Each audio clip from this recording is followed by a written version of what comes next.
Salut mes petites chéries. Aujourd'hui, on va parler des biceps courts, comme ceci, un biceps long, comme ceci. La longueur, vous pouvez pas la changer.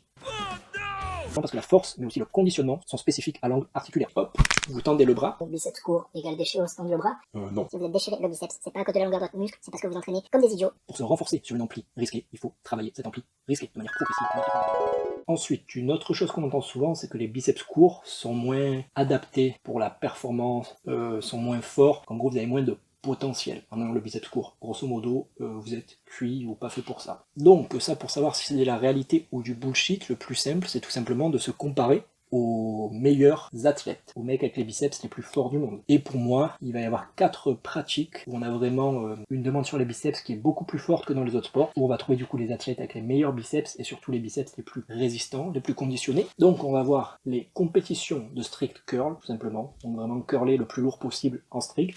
On va avoir l'arm wrestling, donc les compétitions de bras de fer, qui demandent pareil énormément de force des biceps et énormément de conditionnement. On va avoir la gymnastique aux anneaux, où pareil, là vous allez avoir des contraintes sur les biceps en straight arm et en étirement maximum qui vont être monstrueuses, qui vont demander à la fois énormément de souplesse et de force pour que ça ne se déchire pas. Et vous allez avoir le street workout, donc un peu pour les mêmes raisons que la gymnastique, parce que là vous allez avoir d'énormes contraintes sur le biceps avec des mouvements en straight arm et aussi en bent arm, donc typiquement les pélicans, les Hefesto et tout, où pareil, vous avez un étirement monstrueux et où ça va vous demander conditionnement, force et souplesse. Donc, si on regarde dans les compétitions de strict curl, un mec qui avait battu le record du monde de strict curl, c'était Denis Siklenkov, je sais pas comment ça se prononce, qui avait fait un curl strict à 113 kg et qui s'entraînait quasi exclusivement en curl triché et qui montait à 170 kg en curl triché et qui est biceps court. Donc littéralement les biceps les plus forts du monde sont courts. En bras de fer, on aura, d'ailleurs Siklenkov fait aussi du bras de fer,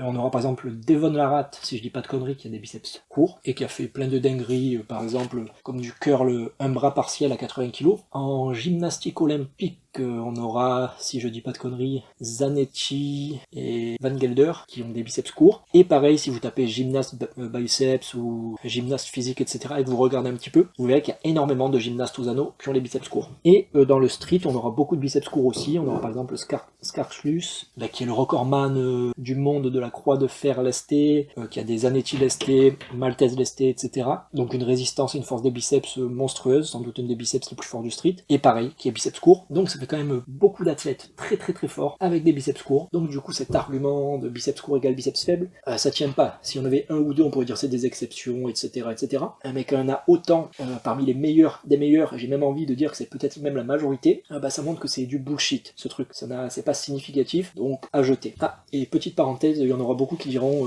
je sais que j'ai déjà eu ces débats sur des discours, sur des forums, et des fois des gens vont dire non, lui il est pas biceps court et tout, t'es fou. Si.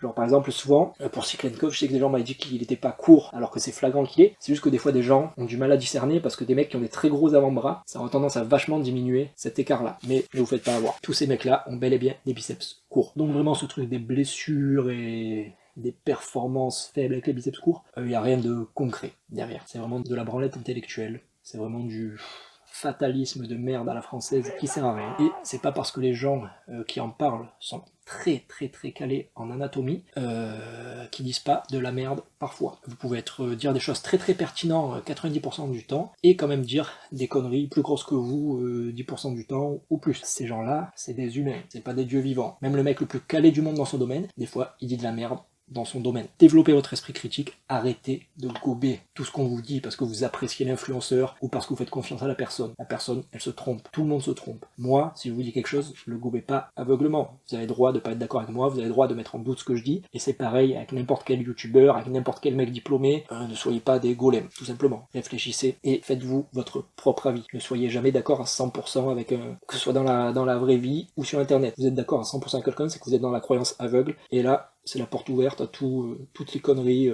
à la manipulation, etc.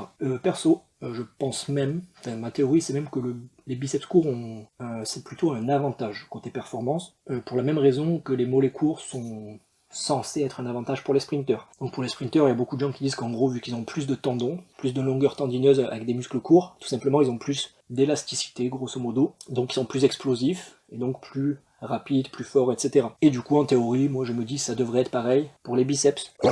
Mais dans tous les cas, on s'en branle. c'est pas assez significatif, vous n'allez pas changer vos insertions, et pour moi ce fatalisme génétique, ce déterminisme génétique, c'est de la merde. On a plein de contre-exemples dans plein de sports de mecs qui n'étaient pas faits pour ce sport, qui ont fini par dominer plein de mecs faits pour ce sport. Donc arrêtez un peu avec ces conneries. Si vous vous blessez le biceps, si vous vous déchirez le biceps, c'est pas parce que votre tendon est trop court ou trop long, c'est à cause de vos erreurs. Et si vous avez des paires de merde au biceps, c'est pas parce que vous avez des biceps courts, longs ou moyens, c'est parce que vous vous entraînez mal, tout simplement. Ne cherchez pas plus loin. Ces histoires de morpho-anatomie, de biceps courts, de machin, ça vous avancera à rien. Ça va juste vous foutre des pensées limitantes dans la tête, ça va juste vous permettre de justifier vos erreurs de périodisation, d'entraînement, mais ça n'a aucune substance, ça n'a aucune utilité réelle pour votre entraînement. D'ailleurs, je ferai bientôt une petite vidéo sur les déchirures du biceps, parce que pareil, ça c'est un sujet où on entend vraiment beaucoup de conneries, donc sur qu'est-ce qui les cause, comment les éviter, etc. Parce que c'est vraiment pas compliqué à éviter, et il y a beaucoup de gens qui en ont peur pour rien.